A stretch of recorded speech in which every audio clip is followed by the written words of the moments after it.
देखो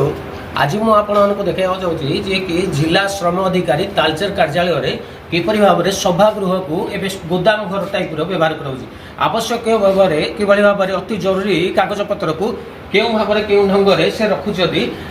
आस मुझे मो सहयोगी कौन यही सभागृह को देखा कि भाव में से ये से सभागृह जे कि जिला श्रम अधिकारी तालचेर कार्यालय सभागृह कि भाव में देख आवश्यक कागज पत्र व्यवहार कर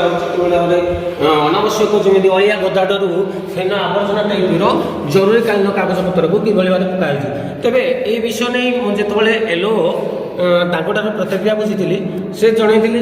ना आम आवश्यक जो पड़े से कागज पत्र बाहर कराऊँ आम यही आकार सब व्यवहार करूँ बोली एलो प्रतिक्रिया देते तेरे मुझे सहयोगी कौन कि भाव में से जो अति जरूरी कागज पत्र कि भाव में पकई से भल भाव में आपण देखो।